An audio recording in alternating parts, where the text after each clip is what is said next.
नमस्कार दोस्तों, मैं अमन स्वागत करता हूं आपके अपने यूट्यूब चैनल एजुकेशन हब पे। यह बिहार शिक्षक भर्ती के भूगोल का छठा क्लास है और यह कक्षा 7 के भूगोल का दूसरा और अंतिम पार्ट है। इसके बाद हम लोग कक्षा 8 के भूगोल को देखेंगे। अगर चैनल को अभी भी आपने सब्सक्राइब नहीं किया है तो चैनल को सब्सक्राइब अवश्य कर दें तथा इस पीडीएफ को प्राप्त करने के लिए आप हमारे टेलीग्राम से जुड़ सकते हैं, जिसका लिंक वीडियो के डिस्क्रिप्शन में दिया गया है।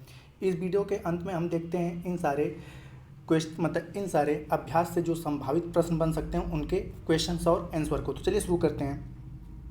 तो यहाँ पे कि थार जो है राजस्थान और गुजरात में पड़ता है। यह पूरा क्षेत्र रेतीला है। इसके बीच में अरावली की पहाड़ियाँ हैं और जगह जगह बालू के टीले मिलते हैं।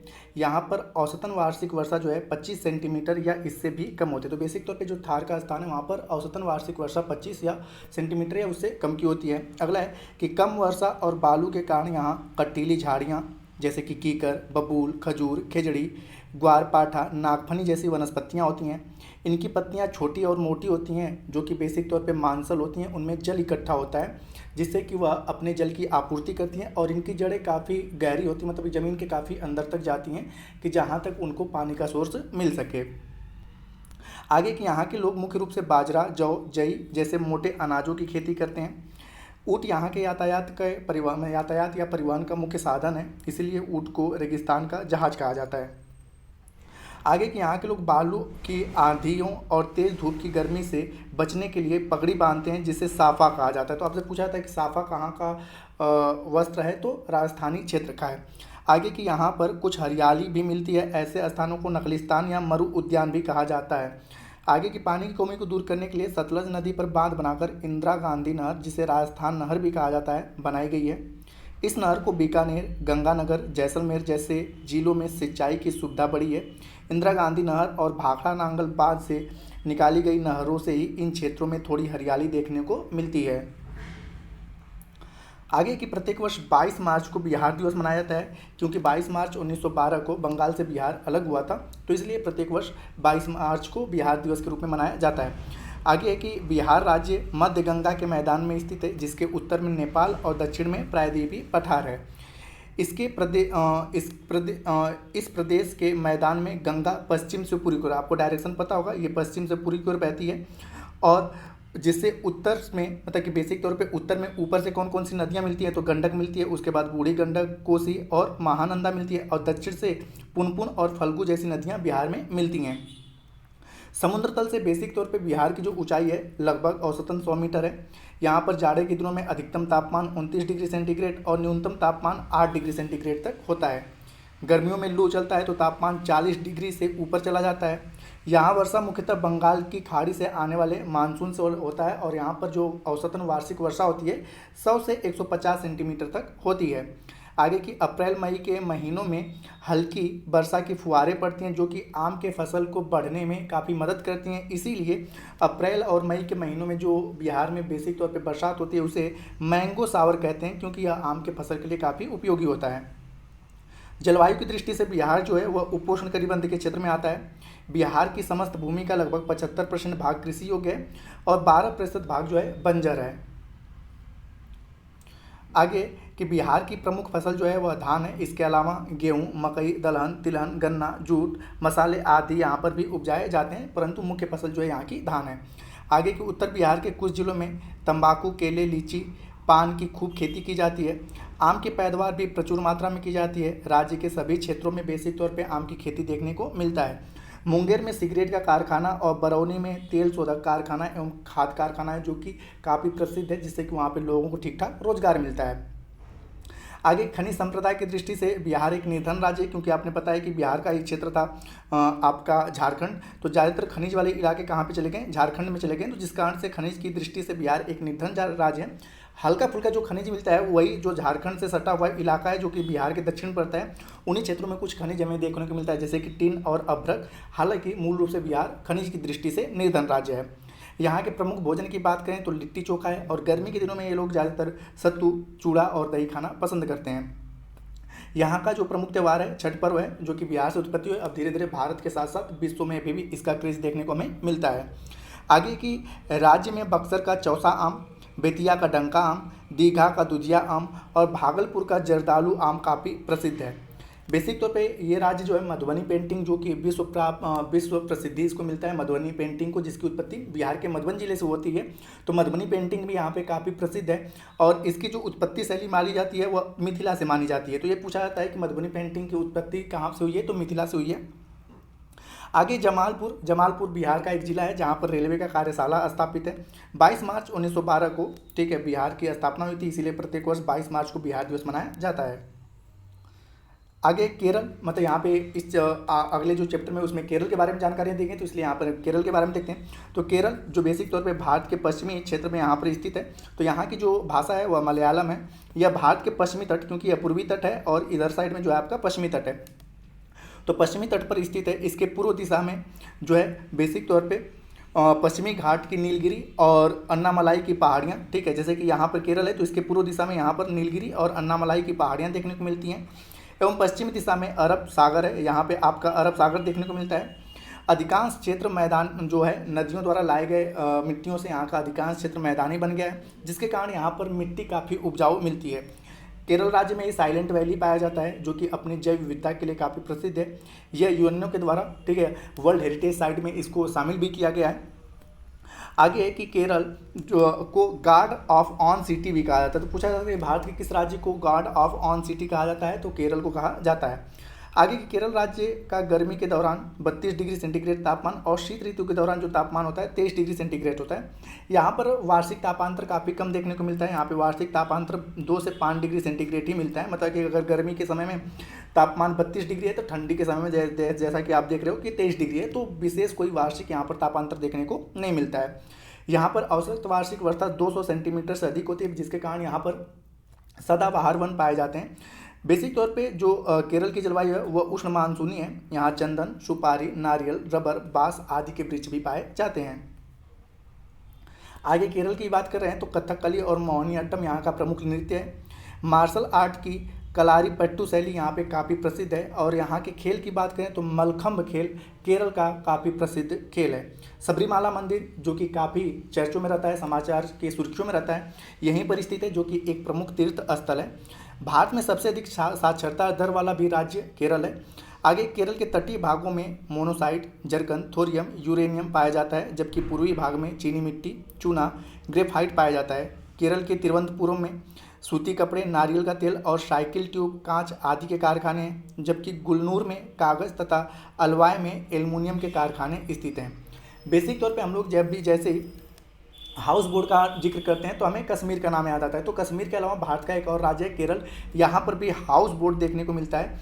और यहाँ का जो प्रसिद्ध भोजन है वह चावल है, इडली, डोसा, सांभर। और यहाँ पर बेसिक तौर पे जो ज़्यादातर खाद्य पदार्थ हमें खाने को मिलते हैं वह नारियल के तेल में, जैसे कि मछलियाँ भी अगर तली जाती हैं तो नारियल के तेल में देखने को हमें तलने को मिलती हैं, क्योंकि यहाँ पर अधिक मात्रा में नारियल के तेल उपलब्ध हो पाते हैं। अब आगे कि किसी निश्चित स्थान पर निश्चित समय में वायुमंडल की तत्कालीन दशा को मौसम कहते हैं और किसी स्थान पर लंबे समय तक रहने वाली मौसम की औसत दशा को जलवायु कहते हैं। और यह लंबा समय कब कितने हो सकता है, तो 30 से 33 वर्षों के बीच का जो लंबा समय होता है उस दशा को हम लोग क्या कहते हैं, जलवायु। और तत्कालीन या क्षणिक समय को हम क्या कहते हैं, मौसम कहते हैं। आगे की जलवायु को प्रभावित करने वाले कारक कौन कौन से हैं, तो पहला है आपका अक्षांशीय स्थिति, दूसरा है समुद्र तट से दूरी, तीसरा है पर्वतों की दिशा व अवरोध, चौथा है समुद्री धाराओं की दिशा, पांचवां है पवन की दिशा, छठा है समुद्र तल से ऊंचाई और सातवां है तापमान। आगे की पृथ्वी की सतह पर पड़ने वाले वायु के भार को वायुदाब कहा जाता है। ऊंचाई पर जाने पर वायुदाब कम होता है तथा नीचे या समुद्र तल पर सर्वाधिक वायु दाब होता है। पृथ्वी पर हर जगह वायुदाब एक जैसा नहीं होता है, जिसके कारण विभिन्न क्षेत्रों में मतलब कि हमें वायुदाब की विभिन्नता देखने को मिलती है। और इसी वायुदाब की विभिन्नता के कारण पवनें उत्पन्न होती हैं और एक निश्चित दिशा में चलती हैं। बेसिक तौर पे जब पवनें गर्म होती हैं तो यह ऊपर की ओर उठती हैं। और आपसे पूछा जाता है कि पवनें किधर से किधर की ओर चलती हैं, तो पवनें हमेशा उच्च वायुदाब से निम्न वायुदाब की ओर चलती हैं। ठीक है, पवनें हमेशा उच्च वायुदाब से निम्न वायुदाब की ओर चलती हैं, क्योंकि जब पवनें उठती हैं, गर्म होती हैं, तो यह ऊपर की ओर उठती हैं, तो यहाँ पर एक निम्न वायुदाब क्षेत्र बनता है और जो भारी पवनें होती हैं इसको कवर करती हैं। तो भारी पवनें जो होती हैं उच्च वायुदाब, और जो ये रिक्त स्थान होता है इसे हम निम्न वायुदाब के नाम से जानते हैं। जब वायु चलता है तो हम इसे महसूस करते हैं। तो बेसिक तौर पे गतिशील और क्षैतिज वायु को क्या कहते हैं, पवन कहते हैं। और पवन मुख्य रूप से 3 प्रकार की होती है, एक होती है अस्थायी पवन, दूसरा होती है अस्थानीय पवन और तीसरा होता है आपका मौसमी पवन। तो इसके बारे में देखते हैं। तो वे पवनें जो हमेशा एक निश्चित दिशा में मतलब वर्ष भर एक निश्चित दिशा में चलती हैं तथा ये पवन बेसिक तौर पे पृथ्वी की घूर्णन गति के कारण उत्पन्न होती हैं। तो ऐसी पवनों को हम क्या कहते हैं, अस्थायी पवन, की जो वर्ष भर या लंबे समय अंतराल तक एक निश्चित दिशा की ओर चलती हैं। ऐसे पवनों को हम अस्थायी पवनें कहते हैं, जैसा कि पछुआ पवनें और पूर्वी पवनें। आगे की जिन पवनों की दिशा मौसम अथवा ऋतु के अनुसार बदलता रहता है उसे हम मौसमी पवनें कहते हैं, जैसे कि मानसूनी पवनें या चक्रवात। चक्रवात बेसिक तौर पे आपने सुना होगा कि कब आता है, कि बेसिक तौर पे जब हमारा ठीक है गर्मी के समय में आपने देखा होगा कि चक्रवात ज़्यादातर गर्मी के समय में, भारत की अगर बात करें तो भारत के सेंस में चक्रवात बेसिक तौर पे गर्मी के समय में आता है। तो वे पवनें जो मौसम के अनुसार ठीक है अपनी दिशाओं को बदलती रहती हैं उसे मौसमी कहते हैं, और वे पवनें जो वर्ष भर कंटिन्यू एक ही दिशा में चलती रहती हैं उसे अस्थायी पवन कहते हैं। अब स्थानीय पवनें क्या है, तो वर्ष भर किसी विशेष समय और विशेष भूखंड या स्थानों पर चलने वाली हवाएं स्थानीय पवनें कहलाती हैं। जैसे बिहार या उत्तर भारत में मई या जून में जो गर्म हवाएं चलती हैं उसे हम क्या कहते हैं, लू कहते हैं। उसी प्रकार से दक्षिण कनाडा में जो चलने वाली गर्म हवाएं उसे चिनूक कहते हैं। उसी प्रकार से पूर्वी ऑस्ट्रेलिया में काफ़ी फेमस पूछा जाता है विली विली कहाँ की पवन है, तो पूर्वी ऑस्ट्रेलिया की है। उसी प्रकार से टार्नेडो और हरिकेन जो है वह अटलांटिक महासागर क्षेत्र के हैं। टाइफून जो है वह पूर्वी प्रशांत महासागर क्षेत्र का स्थानीय पवन है। काल वैसाखी जो है बंगाल की खाड़ी में उठने वाला एक स्थानीय पवन है जो बेसिक तौर पे बंगाल में, पश्चिम बंगाल और बांग्लादेश में अपना प्रभाव दिखाता है। तो ये सारी की सारी आपके स्थानीय पवनें, यहाँ से पूछा जा सकता है कि ये पवनें कहाँ पर चलती हैं। आगे की जब हवा स्थल से समुद्र की ओर चलता है तो इसे स्थल समीर कहते हैं, और ये हमेशा मतलब बेसिक तौर पे हमेशा क्या होता है, रात में चलता है। और अगला कि जब हवा समुद्र से स्थल की ओर चलता है तो इसे समुद्री समीर कहते हैं, और ये हमेशा दिन में चलता है। आगे कि भारतीय प्रायद्वीप में आने वाले अधिकांश चक्रवात जो है बंगाल की खाड़ी या अरब सागर में उत्पन्न होते हैं, क्योंकि यहाँ पर दो ही सागर है, यहाँ पर बंगाल की खाड़ी और यहाँ पर अरब सागर। उत्तरी गोलार्ध में चक्रवात की जो दिशा होती है घड़ी के विपरीत दिशा में होती है। जैसे आपने पता है कि घड़ी अपने राइट साइड में चलता है, लेकिन उत्तरी गोलार्ध में जो चक्रवात की दिशा होती है वह घड़ी के विपरीत दिशा में होती है, जबकि दक्षिणी गोलार्ध में जो चक्रवात की दिशा होती है वह घड़ी के समानांतर या समान दिशा में होती है। वर्ष 2010 में काल वैसाखी और लैला नाम के दो चक्रवात आए थे जिन्होंने काफ़ी ठीक है बेसिक तौर पे जनजीवन को प्रभावित किया था। चक्रवात तूफानी हवाओं के अति शक्तिशाली भंवर के समान होता है, जैसे गांव में हम लोग बवंडर देखते हैं उसी प्रकार से होता है, और इसके केंद्र में निम्न वायुदाब होता है, लेकिन जब इसके किनारे किनारे जो होता है वह उच्च वायुदाब होता है। तो जो केंद्र में इसके निम्न वायुदाब होता है इसे हम लोग क्या कहते हैं, चक्रवात की आंख कहते हैं। और जैसे जैसे यहाँ पर क्या होगा, निम्न वायुदाब होगा, यहाँ पर चक्रवात का कोई प्रभाव नहीं होगा, लेकिन जैसे जैसे इसके केंद्र से दूरी की ओर जाएंगे तो यहाँ पर हमें चक्रवात के प्रभाव को देखने को मिलता है। और चक्रवातों की गति जो होती है 100 किलोमीटर प्रति घंटा या इससे भी अधिक हो सकती है। अगला है कि चक्रवात के विपरीत जब उच्च दाब केंद्र में, जैसा कि मैंने बताया कि सामान्य दिशा में क्या होता है कि केंद्र में क्या होता है निम्न दाब और बाहर की ओर क्या होता है उच्च दाब, लेकिन आपने एक नाम सुना होगा प्रति चक्रवात का, तो इसका जस्ट विपरीत हो जाएगा कि केंद्र में क्या हो जाएगा उच्च दाब और किनारे किनारे क्या हो जाएगा निम्न दाब। तो ऐसे चक्रवात को हम लोग क्या कहते हैं, प्रति चक्रवात कहते हैं। आगे कि जलवाष्प को जल में बदलने की प्रक्रिया को संघनन कहते हैं, तथा वह तापमान जिस पर जलवाष्प का संघनन प्रारंभ होता है उसे ओसांक या ओस बिंदु कहते हैं। आगे कि वायुमंडल में उपस्थित जलवाष्प की मात्रा को वायुमंडलीय नमी या आर्द्रता कहा जाता है। आगे आपका कि वर्षा के प्रकृति के आधार पर वर्षा 3 प्रकार की होती है। एक होता है संवहनी वर्षा, तो जैसे जानते हैं कि विषुवत रेखीय क्षेत्र में गर्मी अधिक पड़ती है, इसके कारण गर्म स्थलों के संपर्क में आने से हवाएं भी क्या होती हैं, गर्म होकर हल्की हो जाती हैं और ऊपर की ओर उठती जाती हैं। और जब हवाएं ऊपर की ओर उठती जाती हैं तो धीरे धीरे वह ठंडी होती हैं और फलतः संघनन की प्रक्रिया स्टार्ट हो जाती है, और जिसके कारण जलवाष्प जलबूंदों में बदल जाता है और वहाँ पर वर्षा होने लगता है। तो यह बेसिक तौर पर विषुवत वर्षा कहलाता है, और यह वर्षा दोपहर के बाद विषुवत रेखीय प्रदेशों में ही होता है। तो आपसे पूछा जाए कि संवहनी वर्षा मूलतः किन क्षेत्रों में होता है, तो विषुवत रेखीय प्रदेशों में होता है। और कब होता है, तो मूलतः दोपहर के बाद होता है, क्योंकि सूर्य चमकेगा उसके बाद हवाएं गर्म होंगी ऊपर की ओर उठेंगी, तब तक दोपहर का समय आ चुका होता है। तो दोपहर के बाद ही संवहनी वर्षा होती है, और यह किन क्षेत्रों में होती है, तो ज़्यादातर विषुवत रेखीय क्षेत्रों में होती है। दूसरा होता है पर्वतीय वर्षा। पर्वतीय वर्षा किसे कहते हैं, तो जब उष्ण तथा आर्द्र पवनों के मार्ग में कोई पर्वत या ऊंची पहाड़ियाँ अवरोध के रूप में आ जाती हैं, तो वह पवनें उनके ढालों के सहारे क्या होती है, ऊपर की ओर चढ़ने के लिए मजबूर हो जाती हैं, और ऊंचाई पर जाते जाते यह पवनें क्या होने लगती हैं, ठंडी होने लगती हैं, और फलतः संघनन की प्रक्रिया शुरू हो जाती है और जलवाष्प संघनित होकर वर्षा के रूप में गिरने लगता है। तो इसको पर्वतीय वर्षा इसलिए कहते हैं क्योंकि यह पर्वतों के टकराने से ही होता है, और मूलतः यह उन्हीं क्षेत्रों में होगा जहाँ पर पर्वत और पहाड़ियाँ होंगी।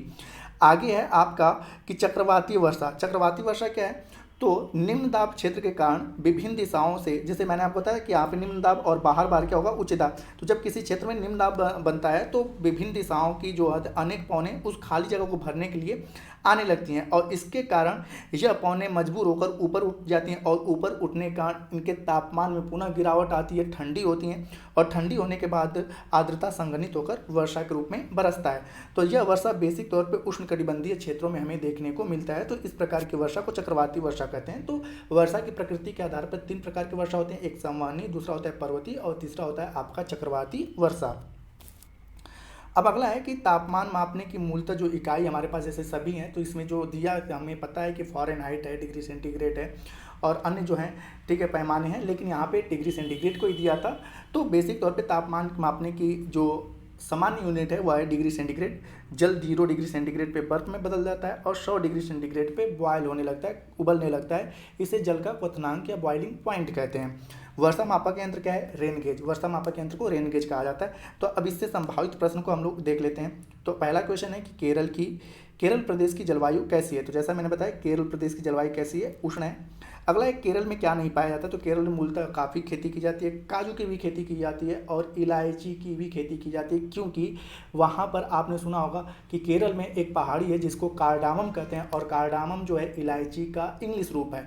तो इलामलय या इलायची पहाड़ी भी केरल, क्योंकि वहाँ उस पहाड़ी का नाम इलायची इसलिए रखा गया क्योंकि वहाँ पर अधिक मात्रा में इलायची की खेती होती है। तो कहवा, काजू और इलायची उपजाया जाता है। क्या नहीं उपजाया जाता है? तो जूट की खेती केरल में मूलतः नहीं होती है। आगे की साइलेंट वैली स्थित है, तो इसको मैंने बताया कि साइलेंट वैली जो है यह केरल राज्य में स्थित है, और केरल किस घाट पर स्थित है? तो पश्चिमी घाट पर स्थित है। तो इस प्रकार से सही ऑप्शन होता है आपका ख। अगला है कि सबरीमाला क्या है? तो मैंने बताया सबरीमाला अक्सर करके समाचार सुर्खियों का हिस्सा बना रहता है, और सबरीमाला एक मंदिर है, और इस ऑप्शन के अकॉर्डिंग क्या हो जाएगा? एक तीर्थ स्थान है। अगला है कि थार का रेगिस्तान किन किन राज्यों में फैला हुआ है? तो थार का रेगिस्तान मूलतः 2 राज्यों में फैला हुआ है, और वो 2 राज्य कौन से हैं? गुजरात और राजस्थान। इस वीडियो के शुरुआत में यह क्वेश्चन था आपका। अगला है साफा किसे कहते हैं? तो साफा के बारे में मैंने आपको बताया था कि राजस्थान में मूलतः बालू की जो आंधियाँ चलती है और तापमान से बचने के लिए अपने सर पर एक पगड़ी बांध लेते हैं, और उस पगड़ी को राजस्थान में क्या कहा जाता है? साफा कहा जाता है। तो यहाँ पर होगा आपका सही ऑप्शन ख, सिर पर बांधने वाली पगड़ी। अगला है कि थार प्रदेश में पाए जाने वाले खनिज कौन कौन से हैं? तो थार प्रदेश में मुख्यतः जो खनिज पाए जाते हैं वह संगमरमर और जिप्सम है। अगला है नकलितान का अर्थ क्या है? तो मैंने बताया कि थार रेगिस्तान में भी कहीं पर हमें हल्का फुल्का हरियाली देखने को मिलता है, वो काफ़ी छोटे और सीमित क्षेत्र में होता है। तो इन्हीं हरियाली वाले भाग को मरु उद्यान या नकलिस्तान के नाम से जानते हैं। तो इस प्रकार से सही ऑप्शन होता है ग कि रेगिस्तान में हरियाली व जल वाला क्षेत्र। अगला है कि बिहार के पूरब में कौन सा राज्य है? तो मैंने आपको बताया कि अगर ये बिहार है, अगर डायरेक्शन की बात करें तो इधर पे पूर्व है, इधर पे आपका पश्चिम है, उत्तर की ओर उत्तर है, और नीचे की ओर दक्षिण है। तो इस साइड में आपका वेस्ट बंगाल है, इधर पे आपका उत्तर प्रदेश है, और नीचे आपका झारखंड है, और ऊपर एक अंतर्राष्ट्रीय सीमा वाला देश है जिसका नाम है नेपाल। तो बिहार जो है 3 राज्यों से सीमा बनाता है और एक अंतर्राष्ट्रीय सीमा बनाता है। तो पूछा है कि पूर्व में कौन सा राज्य है? तो वेस्ट बंगाल। इस प्रकार से सही ऑप्शन होता है आपका क, पश्चिम बंगाल। अगला है मधुबनी पेंटिंग। तो मैंने मधुबनी पेंटिंग के बारे में बताया था कि यह बिहार के मधुबन जिले से इसकी उत्पत्ति होती है, और इसमें बेसिक तौर पर प्राकृतिक रंगों का प्रयोग किया जाता है। इसमें नील और हल्दी जैसे रंगों का प्रयोग किया जाता है। चावल को का भी, पीसे हुए चावल का भी प्रयोग करते हैं। तो बेसिक तौर पे जब यहाँ पे उत्सव मनाए जाते हैं तो अपने दीवारों और घर की आंगनों में एक पेंटिंग बनाया जाता है। इसमें बेसिक तौर पे मछली, पशु पक्षियों और मनुष्यों के फिगर बनते हैं। तो मधुबनी एक पेंटिंग जी बिहार के मधुबन जिले से, और इसकी उत्पत्ति के बारे में पूछा है तो इसका क्षेत्र कौन सा है? तो मिथिला क्षेत्र है। आगे जमालपुर में क्या स्थित है? तो बेसिक तौर पे मैंने बताया था कि जमालपुर में रेलवे का कार्यशाला स्थित है। अगला है कि वर्ष भर एक ही दिशा में बहने वाली पवनों को क्या कहते हैं? तो अस्थाई पवन कहते हैं, ठीक है, और अस्थाई पवन कहते हैं। अगला है कि जलवाष्प का जल रूप में बदलने की प्रक्रिया क्या कहलाता है? तो संघनन कहलाता है। अगला है कैटरीना क्या है? तो कैटरीना एक चक्रवात है। तो दोस्तों ये क्लास 7 का रहा। अगला जो क्लास रहेगा वह क्लास 8 का ज्योग्राफी रहेगा, और जैसे ही क्लास 8 का ज्योग्राफी समाप्त होता है उसके बाद हम शुरू करेंगे कक्षा 6, 7, 8 के बीपीएससी या बिहार SCRT पे आधारित साइंस के क्लास को। तो अगर आपको वीडियो पसंद आए तो वीडियो को लाइक करें, कमेंट करें तथा अपने दोस्तों के साथ शेयर करें, और चैनल पर नए हैं तो चैनल को सब्सक्राइब अवश्य करें। तथा इस पीडीएफ को प्राप्त करने के लिए आप हमारे टेलीग्राम से जुड़ सकते हैं, जिसका लिंक वीडियो के डिस्क्रिप्शन में दिया हुआ है। तो वीडियो के अंत तक बने रहने के लिए धन्यवाद। मिलते हैं जल्दी नेक्स्ट वीडियो में।